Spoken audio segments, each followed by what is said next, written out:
मिश्राज IAS academy में आप सभी का स्वागत है। और आज की क्लास में हम बात करने वाले हैं औद्योगिक विकास। और औद्योगिक विकास का जो संदर्भ है यहाँ पर वो है जो हमारे सिलेबस का एक महत्वपूर्ण हिस्सा है, development experience in India and industrial sector में।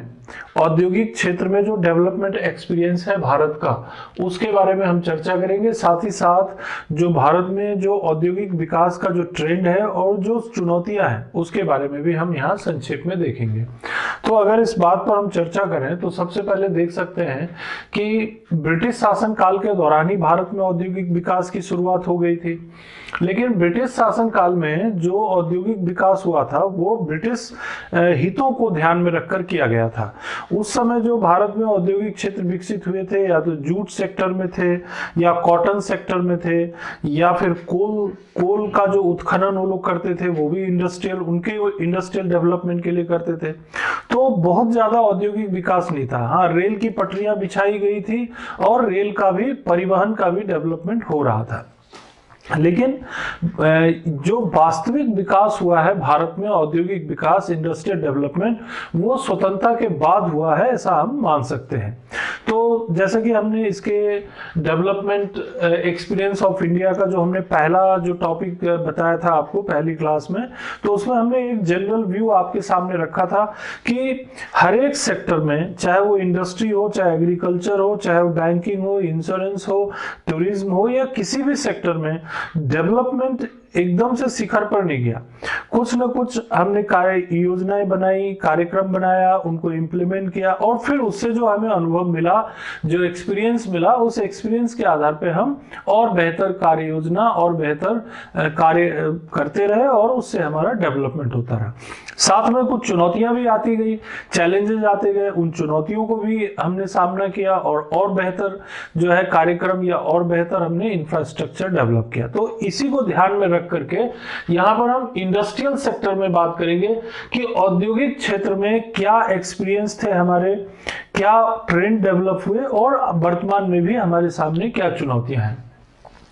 तो अगर हम इंडिपेंडेंस की बात करें तो देखिए, इंडिपेंडेंस के बाद जो पहली इंडस्ट्रियल पॉलिसी हमारी आई थी वो 1948 में आई थी। 1948 में पहली इंडस्ट्रियल पॉलिसी, फिर 1956 में, फिर 1969 में, फिर 1973, 77, 80, 86, और जो एक लैंडमार्क, जो बहुत महत्वपूर्ण जो एक स्टेप माना जाता है इंडियन इकोनॉमी में, वो माना जाता है 1991 की नई आर्थिक नीति, न्यू इकोनॉमिक पॉलिसी। तो यहां पर सारी इकोनॉमिक पॉलिसी पे तो बात करना संभव नहीं होगा, लेकिन इंडस्ट्रियल सेक्टर को जिसने सबसे ज्यादा प्रभावित किया है इन औद्योगिक नीतियों में, वो माना जा सकता है 1956 की औद्योगिक नीति, 1956 की। देखिए, ये जो 1956 की जो औद्योगिक नीति थी, इसमें 3 कैटेगरी बनाए गए थे, schedule A, schedule B and schedule C. तो शेड्यूल ए में जो थे वो 17 इंडस्ट्रीज थी, 17 उद्योग रखे गए थे, और वो उद्योग थे जिन्हें केवल पब्लिक सेक्टर में ही चलाया जा सकता था। यानी कि there were 17 industries can be run by the public sectors only. केवल जो है सार्वजनिक उद्योगों के द्वारा ही वो चलाए जा सकते थे, उसमें निजी उद्योगों का कोई भी हस्तक्षेप नहीं हो सकता था। तो देखिए, ये एक तरह से रिजर्व करना था, मतलब उद्योगों को, सार्वजनिक उद्योगों के लिए रिजर्व करने की बात थी शेड्यूल ए में 1956 की औद्योगिक नीति के तहत। शेड्यूल बी में क्या था? शेड्यूल बी में 12 इंडस्ट्रीज थी जो कि पब्लिक और प्राइवेट दोनों मिलकर चला सकते थे। मतलब सार्वजनिक भी हो सकते थे, प्राइवेट भी हो सकते थे, या फिर सार्वजनिक और प्राइवेट मिलके चला सकते थे। सार्वजनिक से मतलब यहाँ पर जहां पर सरकार पूंजी लगाती है, गवर्नमेंट पूंजी लगाती है, सरकारी पूंजी से अगर कोई उद्योग स्थापित होता है तो उसे हम कह सकते हैं कि वो सार्वजनिक उपक्रम है। अब बदलते परिवेश में इनकी परिभाषा भी बदली है। जैसे 1991 के बाद तो देखिए बहुत सारे सार्वजनिक उपक्रमों का डिसइन्वेस्टमेंट हुआ, अपनिवेश हुआ, उसमें निजी जो है भागीदारी बढ़ी, उसमें निजी निवेश हुआ, प्राइवेट इन्वेस्टमेंट हुआ, उसके शेयर जारी किए गए सार्वजनिक उपक्रमों के। तो अभी भी वो सार्वजनिक उपक्रम है, ऐसा तो है कि नहीं कि वो निजी उपक्रम हो गए। तो समय के साथ जो है ये बदलाव आया है। तो सार्वजनिक उपक्रमों में उस समय जो परिस्थितियां थी 1956 में, वो ये थी कि सार्वजनिक उपक्रम उनको मानते थे जो कि पूरी तरह से सरकार के द्वारा स्थापित की जाती थी। लेकिन बदलते परिवेश में अब अगर किसी कंपनी में सरकार की भागीदारी 51% या उससे ज्यादा है तो भी हम उसे सार्वजनिक उपक्रम के रूप में देखते हैं। तो यहां पर बात यह है कि भाई पब्लिक सेक्टर और प्राइवेट सेक्टर दोनों मिलकर के चला सकते थे, ऐसे 12 इंडस्ट्री थी। और तीसरा जो था वो शेड्यूल सी था। शेड्यूल सी जो था वो प्राइवेट सेक्टर जो है उसमें काम कर सकते थे, निजी उपक्रम जो है उसमें लगाए जा सकते थे। लेकिन इस नीति का एक बहुत महत्वपूर्ण हिस्सा यह है कि इस नीति में कोई भी उद्योग अगर निजी उद्योगों को लगाना है तो उनको लाइसेंस चाहिए, उनको कोटा चाहिए, उनको परमिट चाहिए। यानी लाइसेंस राज, कोटा राज, परमिट राज जिसको कहते हैं, जो 1991 की इकोनॉमिक पॉलिसी में कहा गया कि भाई इसे हमें समाप्त करना है, लाइसेंस राज, कोटा राज, परमिट राज का। तो एक तरह से देखा जाए तो इस समय निजी उद्योगों पर बहुत सारी बंदिशें लगा दी गई थी, बहुत सारे नियम कानून लगा दिए गए थे और निजी उद्योगों को बहुत ज्यादा छूट नहीं दी गई थी। ज्यादातर उद्योग जो महत्वपूर्ण उद्योग थे वो केवल सार्वजनिक क्षेत्र में ही लगाए जा सकते थे। और अगर आप उदाहरण के लिए देखेंगे तो देखिए स्टील सेक्टर में ही एक तो Bhilai steel plant, Durgapur steel plant, Rourkela steel plant और उसके बाद तीसरी पंचवर्षीय योजना में भी एक लगाया गया था जो बोकारो स्टील प्लांट। तो ये देखिए भिलाई स्टील प्लांट ये रूस के सहयोग से, दुर्गापुर जो है हो गया है ब्रिटेन के सहयोग से, राउरकेला हो गया जर्मनी के सहयोग से और फिर बोकारो स्टील प्लांट जो है वो भी आपको फिर रूस के सहयोग से जो है लगाया गया। तो इन उद्योगों का लगाए जाने का मकसद क्या होगा कि भारत में औद्योगिक विकास को तीव्र करना, यानी बड़े उद्योगों को स्थापित करके जो उद्योगों का लगाए जाने का जो महत्व है, इंपॉर्टेंस है, उसे स्थापित करना। क्या महत्व है उद्योगों को लगाए जाने का? तो उस समय जो सोच थी, खासकर जो उस तत्कालीन प्रधानमंत्री थे जैसे जवाहरलाल नेहरू थे, तो उनकी सोच ये थी कि अगर हम बड़े उद्योग लगाएंगे तो हम तेजी से लोगों को रोजगार, एम्प्लॉयमेंट दे पाएंगे। अगर हम बड़े उद्योग लगाएंगे, बड़े पैमाने पर उत्पादन कर पाएंगे तो देश का जो इंफ्रास्ट्रक्चर, जो आधारिक संरचना का विकास है, उसके लिए हम संसाधन उपलब्ध करा पाएंगे। अगर हम बड़े उद्योग लगाएंगे तो जो उपकरण चाहिए हमें अलग अलग सेक्टर्स के लिए, चाहे वो एग्रीकल्चर सेक्टर हो या इंफ्रास्ट्रक्चर सेक्टर हो या किसी भी उद्योग के लिए, उनके लिए हम संसाधन भी उपलब्ध करा सकेंगे। तो ये सोच थी 1956 की औद्योगिक नीति के पीछे। अच्छा, इसी समय देखिए एटॉमिक एनर्जी कमीशन भी स्थापित हुआ।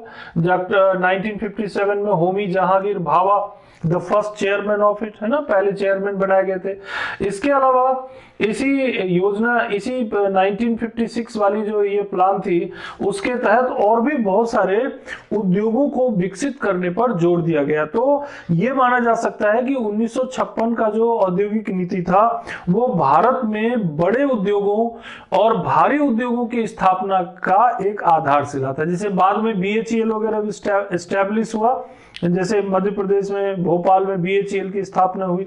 तो कहीं ना कहीं यहां से ये हमको मिलता है कि बड़े उद्योगों की स्थापना की आधारशिला 1956 की औद्योगिक नीति से मिल जाती है। अब औद्योगिक विकास बढ़ता गया, यानी हमारी जो जीडीपी थी उस जीडीपी में, ग्रॉस डोमेस्टिक प्रोडक्ट में जो है वो औद्योगिक यानी इंडस्ट्रियल सेक्टर का कंट्रीब्यूशन भी बढ़ता गया। जैसे कि अब एक वक्त था जब हम स्वतंत्र हुए थे तो उस समय प्राइमरी सेक्टर का कंट्रीब्यूशन बहुत ज्यादा था, 56 to 57 था। बाद में जो है इसमें थोड़ी कमी आती गई, एग्रीकल्चर सेक्टर के कंट्रीब्यूशन में कमी आती गई और औद्योगिक क्षेत्र का कंट्रीब्यूशन बढ़ा। औद्योगिक क्षेत्र का कंट्रीब्यूशन बढ़ा थोड़ा, जैसे 28%, 29% तक पहुंच गया ये। यहां तक कि 2018-19 में ये देखिए ग्रॉस वैल्यू एडिशन, अब वो जीडीपी की जगह थोड़ा टर्म बदला है, ग्रॉस वैल्यू एडिशन जो है। अब ये ग्रॉस वैल्यू एडिशन आप सोचेंगे ये क्या है, तो देखिए ये तो टॉपिक हम स्पेशली आपको डेवलपमेंट एक्सपीरियंस ऑफ इंडिया के लिए बता रहे हैं। अगर आपको ग्रॉस वैल्यू एडिशन या नेशनल इनकम या जीडीपी के बारे में डिटेल में पढ़ना हो तो हमारे इसी चैनल पर और बहुत सारे ऐसे वीडियो उपलब्ध हैं जिसमें हमने इसको बहुत अच्छी तरह समझाने की कोशिश की है। तो अगर आपको इसमें लगता हो कि हमें उसके बारे में जानना हो तो आप उन वीडियोज में जा करके उसे देख सकते हैं और पढ़ सकते हैं, और इसके लिए चैनल को सब्सक्राइब कीजिए और आपको स्वयं ही इतने सारे महत्वपूर्ण वीडियोज मिलेंगे और इससे आपको इकोनॉमिक्स को समझने में काफी मदद मिलेगी, ऐसा मेरा सोचना है। तो यहां पर देखिए इंडस्ट्री का योगदान देखिए ये 29.6% का हो गया था। 2019-20 में भी लगभग इसी के आसपास रहा, 28.3% के आसपास।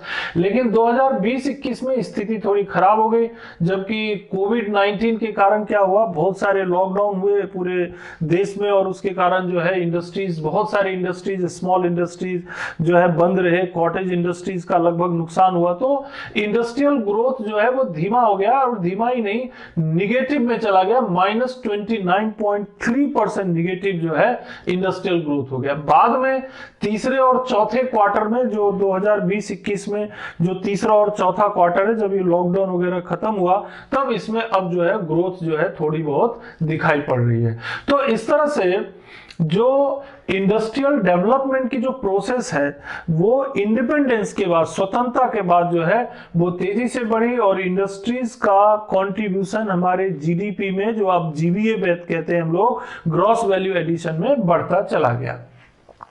अगर और देखें हम तो ये देखिए इसके बाद जो समय समय पर चेंजेस होते गए इंडस्ट्रीज में, एक जैसे स्मॉल इंडस्ट्रीज के लिए देखिए एक व्यवस्था की हमने, स्मॉल इंडस्ट्रीज डेवलपमेंट ऑर्गेनाइजेशन 1984, यानी कि लगा कि भाई छोटे उद्योगों को भी विकसित किया जाना चाहिए, तो एक सीडो करके ऑर्गेनाइजेशन बनाया, स्मॉल इंडस्ट्रीज डेवलपमेंट ऑर्गेनाइजेशन। फिर लगा हमारी इकोनॉमी के भाई हमारे पास जो स्मॉल इंडस्ट्रीज हैं उनको बेहतर बनाने के लिए और कोशिश करने की जरूरत है, तो एक कमिटी बनाई, Abid Hussain committee to improving the small scale industries, जो छोटे उद्योग हैं उनको विकसित करने के लिए ये लाया गया।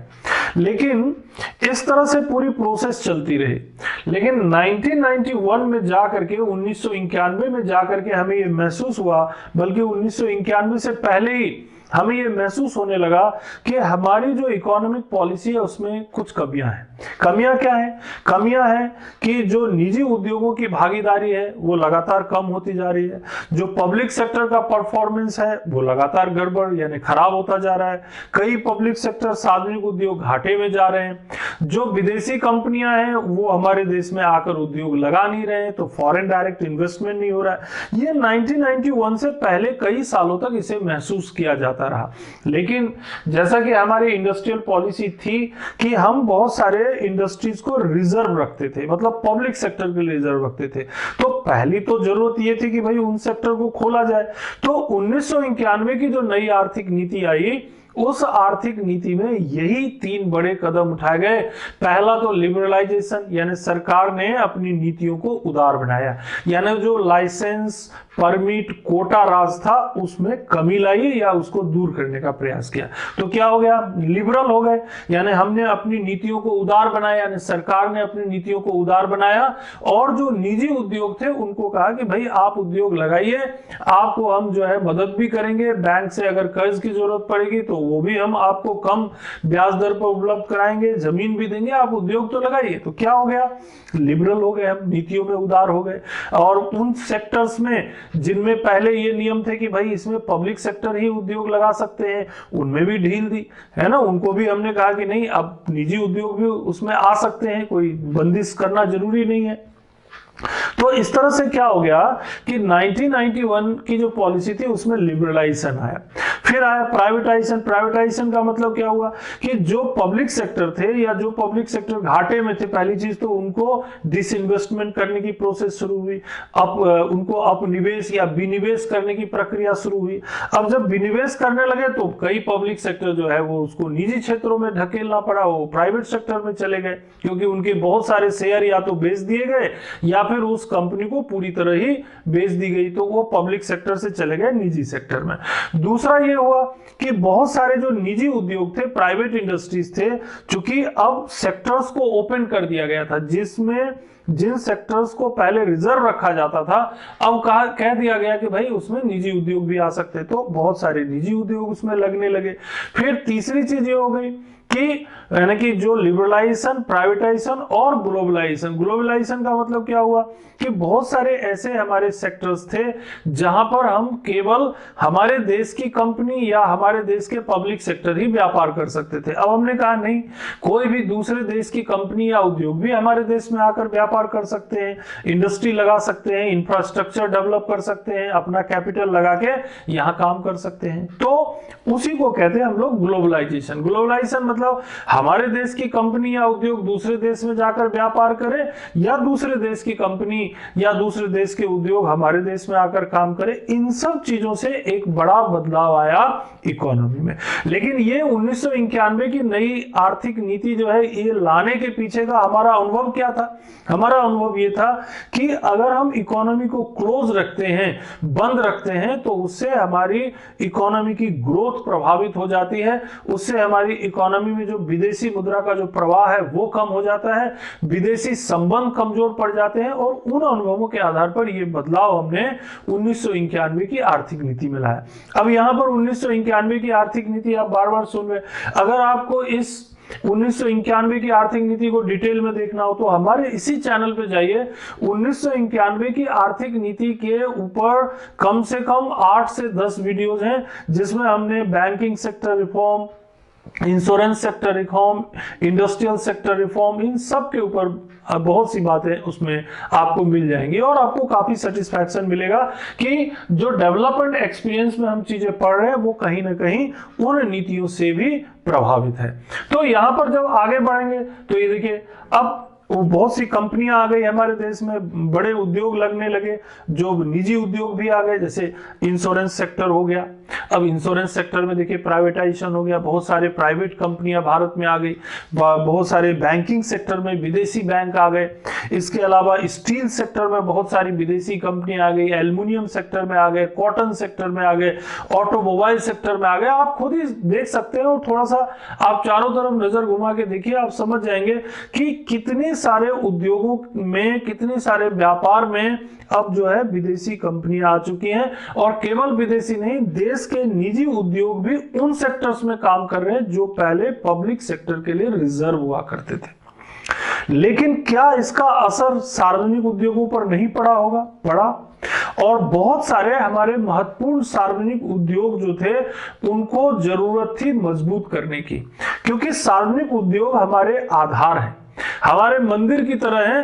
क्योंकि अगर सार्वजनिक उद्योग कमजोर हो जाते हैं तो फिर जो निजी उद्योग हैं वो फिर अपने तरीके से जनता का शोषण कर सकती है। इसीलिए भारत जैसे देश में जहां पर 25 से 30% लोग पॉवर्टी लाइन से नीचे रहते हैं, एक बड़ा वर्ग मध्यम वर्गीय है जिनकी आय बहुत ज्यादा नहीं होती, उनकी सुरक्षा के लिए और उनके आर्थिक हितों को बचाने के लिए सार्वजनिक उद्यम जरूरी है। अब ये सार्वजनिक उद्यमों को बचाने के लिए सरकार ने भी पहल की। क्या पहल की? तो देखिए, पहली पहल तो उन्होंने ये की कि एक कॉन्सेप्ट लाया नया, उन्होंने नवरत्न, मिनी रत्न और महारत्न का कॉन्सेप्ट लाया। तो वो भी थोड़ा बता देते हैं। देखिए, नवरत्न का जो कॉन्सेप्ट आया ये 1997 में आया। क्यों आया? सार्वजनिक उद्योगों को बचाने के लिए, मजबूत करने के लिए, उन्हें थोड़ा और प्रॉफिटेबल बनाने के लिए और उसी चीज को मोटिवेट करने के लिए ये कॉन्सेप्ट आया। 1997 में नवरत्न कंपनी का जो है दर्जा दिया जाने लगा कि भाई अगर आपका नेट प्रॉफिट, नेट वर्थ जो है उसके अकॉर्डिंग, यानी आपका जो कुल संपत्ति है उसकी तुलना में आपका प्रॉफिट अच्छा है, ऐसी कंपनी या ऐसा सार्वजनिक उपक्रम जिसका प्रॉफिट अच्छा है। दूसरी बात, total manpower cost to total cost of production, जितना आप उत्पादन कर रहे हो उस उत्पादन की तुलना में आपका जो मैन पावर यानी जो मैनेजमेंट एक्सपेंसेस है या लेबर एक्सपेंसेस है वो कम है। देखिए, अब ये सब पॉइंट्स हैं जो नवरत्न बनाने के लिए जरूरी है। यानी कि अगर किसी कंपनी में जो खर्चा है, मैनेजमेंट एक्सपेंसेस या लेबर एक्सपेंसेस हैं, वो कम है, अगर किसी कंपनी का प्रॉफिट जो है उसकी कुल संपत्ति की तुलना में अच्छी है, या फिर profit before depreciation, interest and taxes to the capital employed, यानी कि क्या चीज हुआ? इसका मतलब ये हुआ कि ये यहां पर बताया आपको कि ये जो है पीबीडीआईटी, पीबीडीआईटी मतलब profit before depreciation, interest and taxes to capital employed, यानी कि हमको क्या गेन करना है कि प्रॉफिट बिफोर, यानी कि जो खर्चा आपने किया उस खर्चे के पहले आपने कितने लाभ कमाए हैं, कितना प्रॉफिट कमाया है, तो उस प्रॉफिट के बारे में भी आपका आंकड़ा अगर अच्छा है तो नवरत्न कंपनी का दर्जा मिल सकता है। और भी चीज देख सकते हैं, enhanced and financial and operational autonomy. अब अगर आप नवरत्न कंपनी का दर्जा आपको है तो आपको ऑटोनॉमी मिलेगी, स्वायत्तता मिलेगी। कैसे स्वायत्तता?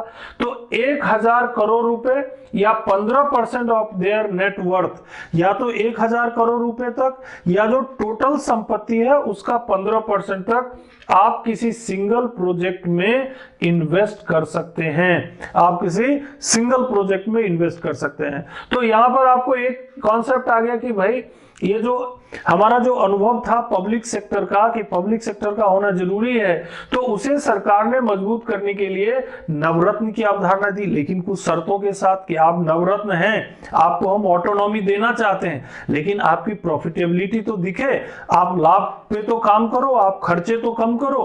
खर्चा कम है, लाभ ज्यादा है, तो आपको ऑटोनॉमी देंगे, आप 1000 करोड़ रुपए तक निवेश करो, 15% आपका नेटवर्थ है उसके 15% तक आप जो है उसका निवेश कर सकते हो। और ऐसी कंपनी जिनको पहले से ही मिनी रत्न का दर्जा है उनको भी नवरत्न का दर्जा दिया जा सकता है। लेकिन ये कॉन्सेप्ट जो है ये आया और नवरत्न के माध्यम से सार्वजनिक उपक्रमों को मजबूत करने की कोशिश की गई।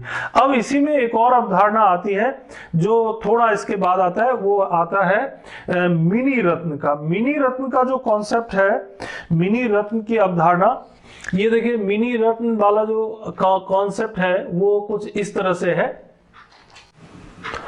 ऐसी कंपनियां जो पिछले 3 साल से जो है companies which have made a profit in each last 3 years, पिछले 3 सालों से earn A profit ₹30 crore in at least one of the 3 years, यानी पिछले 3 सालों का आंकड़ा देखेंगे और अगर एक साल में भी उसने प्रॉफिट जो है ये 30 करोड़ रुपए का कमा लिया है at least one of the 3 years, 3 सालों में से किसी एक साल में, तो उस कंपनी को हम कैटेगरी 1 का मिनी रत्न का दर्जा दे सकते हैं। अब देखिए मिनी रत्न में भी 2 कैटेगरी हैं, एक है मिनी रत्न कैटेगरी 1 और दूसरा है मिनी रत्न कैटेगरी 2। अब मिनी रत्न कैटेगरी 2 में क्या है? तो मिनी रत्न कैटेगरी 2 ये है कि profit for the last 3 years continuously and should have a positive net worth. अब इसमें ये रहता है कि लास्ट 3 इयर्स में कॉन्टिन्यूअसली प्रॉफिट होना चाहिए, जरूरी नहीं कि 30 करोड़ का ही हो, तो कॉन्टिन्यूअसली जो है लगातार अगर प्रॉफिट में है कोई कंपनी तो उसे मिनी रत्न कैटेगरी 2 में रखा जा सकता है। ठीक है, अब ये देखिए कैटेगरी 1 कैटेगरी 2 का मिनी रत्न आपको समझ में आ गया कि पब्लिक सेक्टर को मजबूत करने के लिए या उनको ऑटोनॉमी देने के लिए ये एक कंडीशन दे दी सरकार ने, और जो कंपनियां बेहतर परफॉर्म करेंगी उनको स्वायत्तता दे दी काम करने की। लेकिन जो सबसे बड़ा काम हुआ इंडस्ट्रियल सेक्टर में, खासकर जो हमारे पब्लिक सेक्टर एंटरप्राइजेस थे उनको महारत्न का दर्जा देने का। तो महारत्न का दर्जा किसको देते थे? The scheme was introduced for central public sector enterprises. Central public sector enterprises के लिए महारत्न का कॉन्सेप्ट लाया गया, और इस कॉन्सेप्ट के तहत देखिए कुछ कुछ क्या क्या स्टेटस ने रखा था। पहली चीज तो ये रखा कि भाई ऐसी कंपनियां जो नवरत्न बनने के योग्य हैं, तो एक तो ये कंडीशन हो गई। दूसरी ये है कि इनका listed on the Indian stock exchange, Indian stock exchange में ये लिस्टेड होना चाहिए। और तीसरी चीज ये है कि an annual turnover more than 25,000 crore during the last 3 years, 25,000 crore रुपए का टर्नओवर होना चाहिए पिछले 3 सालों में, and annual turnover more than 25,000 crore. ये कौन कंडीशन है? ठीक है, ये कंडीशन हो गया। महारत्न के बारे में बात कर रहे हैं अपन, तो ये तीसरी कंडीशन हो गई। और एक और कंडीशन ये है कि an average annual net worth of more than 10,000 crore during the last 3 years। Average annual net worth यानी एवरेज एनुअल नेटवर्थ यानी कुल शुद्ध संपत्ति कितनी होनी चाहिए? 10,000 करोड़ या इससे ज्यादा का है, 10,000 करोड़ या इससे ज्यादा का है तो भी उसे महारत्न कंपनी का दर्जा दे सकते हैं। इसके अलावा सिग्निफिकेंट ग्लोबल प्रेजेंस यानी कि उनकी वैश्विक उपस्थिति होनी चाहिए। तो ऐसी कंपनियों को investment decision up to 5,000 crore, ऐसी कंपनियों को ऑटोमी देने की बात कही सरकार ने कि आप 5,000 करोड़ रुपए तक की आपको ऑटोनॉमी दी जा सकती है। और ऐसी कंपनियां जो हैं जैसे ये ONGC हो गया, IOC हो गया, सेल हो गया, NTPC हो गया, इसके अलावा कोल इंडिया लिमिटेड CIL हो गया, BHEL हो गया, गैस अथॉरिटी इंडिया लिमिटेड हो गया और BPCL हो गया, इन कंपनियों को जो है नवरत्न कंपनी का दर्जा दिया गया। बाद में इसमें कुछ चेंजेस भी होते गए, कुछ जुड़े कुछ निकले, लेकिन शुरुआती तौर पर इन कंपनियों को महारत्न कंपनी का दर्जा दिया गया। तो आपको देखिए पब्लिक सेक्टर एंटरप्राइजेस को लेकर के जो अनुभव था सरकार का, उस अनुभव के आधार पर उन्होंने क्या किया कि जो हमारे अच्छे परफॉर्म करने वाले जो पब्लिक सेक्टर थे उनको एक अलग कैटेगरी में डाल करके उनको इंप्रूव करने की भी कोशिश की। यानी एक तरफ जहां LPG लिबरलाइजेशन, प्राइवेटाइजेशन और ग्लोबलाइजेशन से निजी क्षेत्रों, विदेशी कंपनियों, पब्लिक सेक्टर के डिसइन्वेस्टमेंट की नीतियों को अपनाया, वहीं दूसरी तरफ पब्लिक सेक्टर एंटरप्राइजेस को ऑटोनॉमी देने के लिए महारत्न, नवरत्न और मिनी रत्न का भी कॉन्सेप्ट अपनाया। तो महारत्न का कॉन्सेप्ट आपको ध्यान रखना है कि महारत्न का कॉन्सेप्ट ये है कि भाई कोई भी कंपनी जो स्टॉक एक्सचेंज में लिस्टेड हो, जो पब्लिक सेक्टर कंपनी जो लिस्टेड हो, 25,000 करोड़ रुपए का एनुअल टर्नओवर हो और साथ ही साथ पिछले 3 सालों में लास्ट 3 years में 25,000 प्रॉफिट गेनिंग हो, है ना। प्रॉफिट आफ्टर टैक्स जो है वो 2500 करोड़ का वो उसका जो है net profit after tax more than 25,100 crore, 2500 crore का ड्यूरिंग द लास्ट 3 years, पिछले 3 सालों में 2,500 करोड़ से ज्यादा का प्रॉफिट गेनिंग हो। तो ये सब पॉइंट्स अगर दिमाग में रहेगा तो आप आंसर बढ़िया लिख सकते हैं कि भैया क्या है, एनुअल टर्नओवर तो 25,000 करोड़, नेट प्रॉफिट की बात तो 2,500 करोड़ और नेटवर्थ 10,000 करोड़ से ज्यादा पिछले 3 सालों में, और सिग्निफिकेंट ग्लोबल प्रेजेंस है तो आपको मिल जाएगा से ये जो है महारत्न कंपनी का दर्जा। तो यहां पर ये नवरत्न, मिनी रत्न कैटेगरी 1, मिनी रत्न कैटेगरी 2 और नवरत्न के बारे में कॉन्सेप्ट आ गया। अब इससे भी आगे बढ़ते हैं। अब बड़ी बड़ी कंपनियों की बात तो ठीक है, लेकिन भाई हमारा इतना बड़ा देश है, यहां पर कुछ माइक्रो इंडस्ट्रीज हैं, कुछ स्मॉल इंडस्ट्री है, कुछ मीडियम इंडस्ट्री भी है। तो भाई इनके लिए भी तो कुछ करना पड़ेगा। तो देखिए उसके लिए एक पॉलिसी आई, उसको बोलते हैं MSME एक्ट 2006। अब इसमें भी व्यवस्था की, क्या व्यवस्था की, अगर आप कोई माइक्रो एंटरप्राइज स्थापित करते हैं यानी कि लघु उद्योग स्थापित करते हैं तो देखिए क्या कर सकते हैं आप, 25 लाख तक की कोई कंपनी लगाएंगे, सरकार आपकी मदद करेगा, माइक्रो इंडस्ट्रीज बोलेंगे। और अगर सर्विस सेक्टर, मैन्युफैक्चरिंग में 25 लाख है और अगर सर्विस सेक्टर में जाएंगे तो 10 लाख तक रहेगा। Small industry 25 lakh, 25 lakh to 5 crore, है ना, 25 लाख टू 5 करोड़ और 10 लाख टू 2 करोड़ जो है आपका किसमें आ जाएगा, सर्विस सेक्टर में आ जाएगा। ये 10 लाख से 2 करोड़ सर्विस सेक्टर और 25 लाख से 5 करोड़ जो है आपका आ जाएगा मैन्युफैक्चरिंग। अगर मीडियम इंडस्ट्रीज आप लगाते हो तो 5 करोड़ से लेकर 10 करोड़ तक मैन्युफैक्चरिंग सेक्टर में और 2 करोड़ से 5 करोड़ तक सर्विस सेक्टर में आप लगाओगे तो सरकार आपको माइक्रो, स्मॉल और मीडियम एंटरप्राइज के तहत आपकी मदद भी करेगी, कर्ज दिलाने का भी प्रयास करेगी और आप जहां इंडस्ट्री लगाओगे तो उस पर कुछ टैक्स वगैरह में छूट भी देगी। इसको कह सकते हैं कि ये छोटे उद्योग है, ड्वार्फ इंडस्ट्रीज है। लेकिन इसमें भी कुछ समस्याएं आई कि भाई जब इनको आदत पड़ गई कि टैक्स में बचत हो रहा है, हमको जो है जो प्रॉफिट हो रहा है उस पर टैक्स नहीं देना पड़ रहा है, इसके अलावा सरकार जो है कम ब्याज दर पर कर्ज उपलब्ध करा दे रही है, तो फिर ये लोग जो है जब इनका लाभ बढ़ा, जब ये कंपनियां बड़ी हुई तो बड़ी नहीं होना चाहती। ये कंपनियां बड़ी नहीं होना चाहती। क्यों नहीं होना चाहती? क्योंकि इनको ये डर लगता है कि अगर हम माइक्रो एंटरप्राइज से बाहर हो जाएंगे तो सरकार के जो लाभ है हमें नहीं मिलेगा। ये भी एक समस्या हो गई, चुनौती हो गई सरकार के लिए, चैलेंज हो गया। लेकिन धीरे धीरे इन सब चीजों पर भी नियंत्रण किया जा रहा है। लेकिन बीच में एक समस्या ये आई कि जैसे 1991 की पॉलिसी आई और उससे पहले की कुछ नीतियां थी, तो बहुत सारे ऐसे इंडस्ट्रीज थे जो निजी क्षेत्रों में भी थे और पब्लिक सेक्टर में भी थे, वो सिक इंडस्ट्री हो गए, यानी कि सिक कहलाए। वो कम ऐसे उद्योग जो सिक हो गए, सिक मतलब बीमार उद्योग। अब वो भी एक समस्या हो गई कि भाई इन बीमार उद्योगों को कैसे इनको बेहतर किया जाए। तो वो जो सिक इंडस्ट्रीज जो हुए, वो सिक इंडस्ट्रीज क्यों हुए? क्योंकि उनको कुछ कंडीशन में रखा गया। भाई कब सिक इंडस्ट्री कब मानेंगे? तो ये भी देख सकते हैं आप कि ऐसी कंपनियां जो कि accumulated losses in financial year are equal और more than 50% of its average net worth, यानी कि उनकी जो कुल संपत्ति है उस कुल संपत्ति का अगर उनका जो लॉस है वो 50% तक पहुंच गया है, उनकी कुल संपत्ति का 50% तक उनका लॉस पहुंच गया है, यस इमीडिएटली प्रीसीडिंग सच फाइनेंशियल यानी पिछले 4 सालों में एक्यूमुलेट होते घाटा बढ़ते गया। तो पिछले 4 सालों में घाटा इतना बढ़ गया कि जितनी उनकी कुल संपत्ति थी उनका 50% तो घाटा ही हो गया। दूसरी चीज ये कि वो अगर कर्ज लिए हुए हैं, अगर उन्होंने कर्ज लिया हुआ है तो क्या हो रहा है कि पिछले 3 कॉन्जिक्यूटिव क्वार्टर से, यानी पिछले 9 महीने से उन्होंने कर्ज की वापसी नहीं की है। अब ऐसे में क्या करोगे? ऐसी कंपनियों को दर्जा दे दिया कि भैया ये तो हो गए सिक इंडस्ट्री।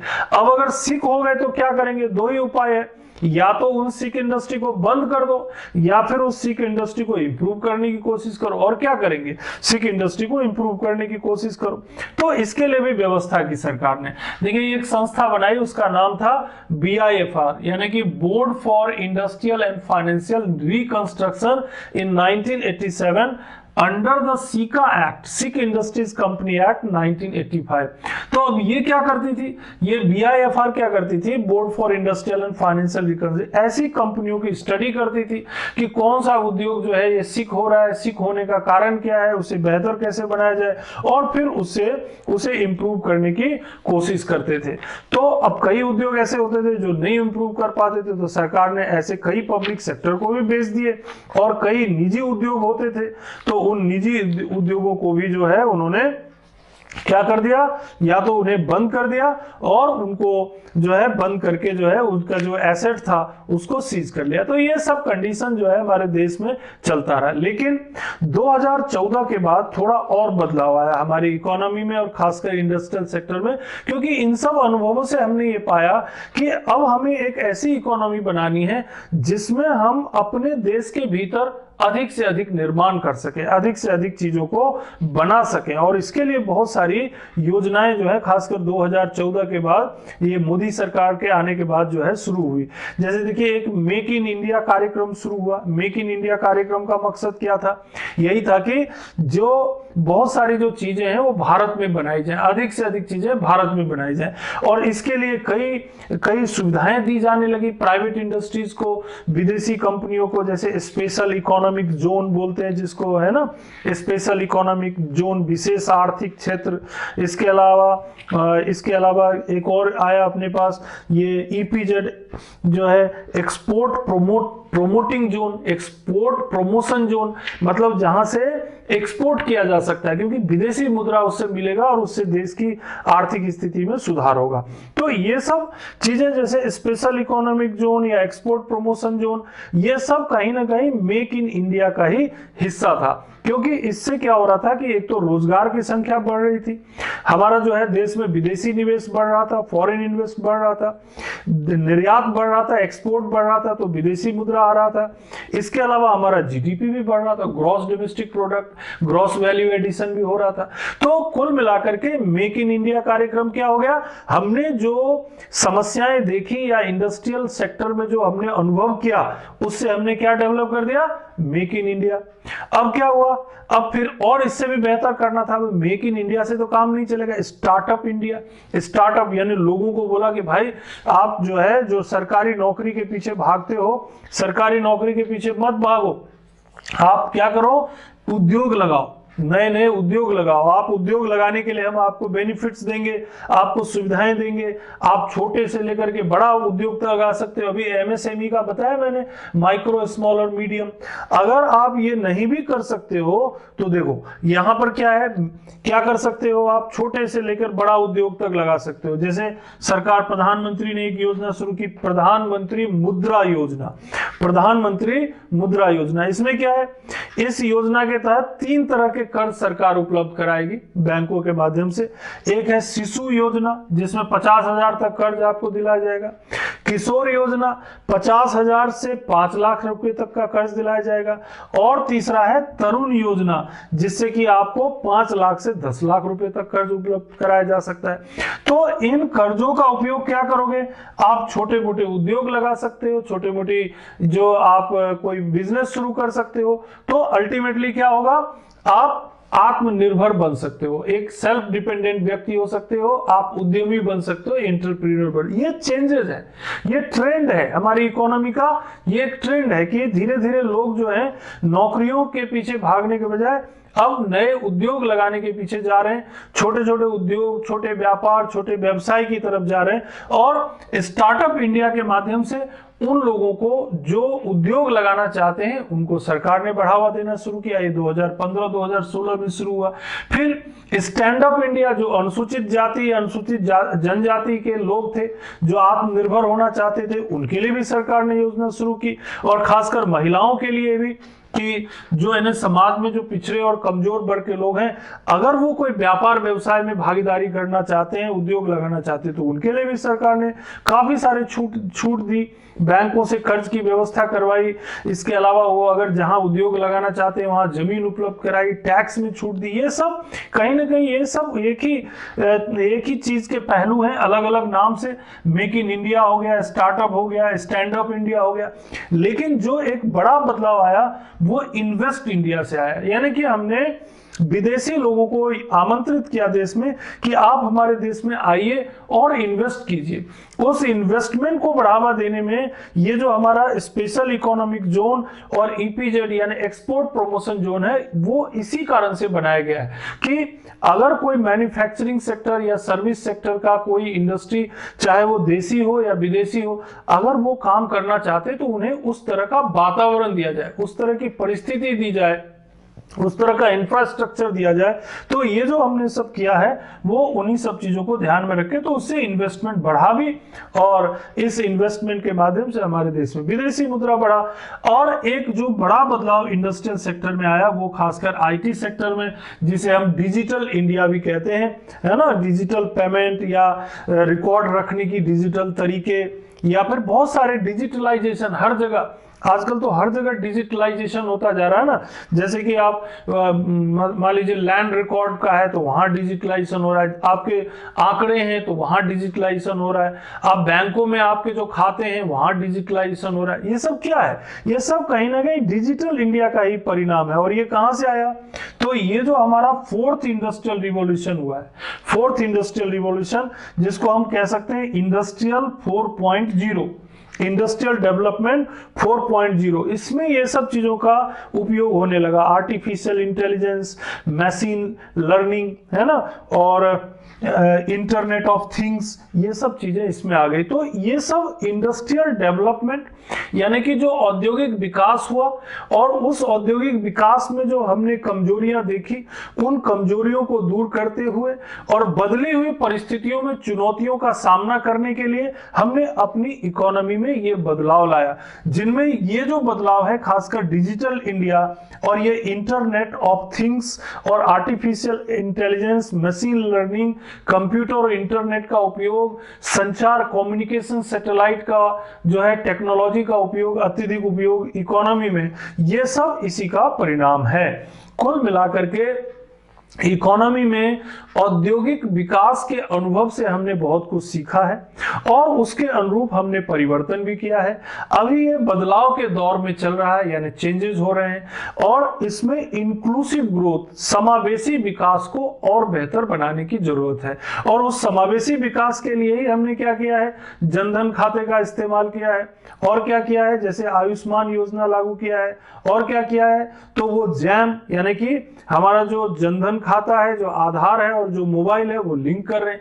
कहीं ना कहीं ये सब जो हमारा डेवलपमेंट का जो एक्सपीरियंस है, उस एक्सपीरियंस को लेकर के हम समावेशी बनाने की कोशिश करें, इंक्लूसिव बनाने की कोशिश करें।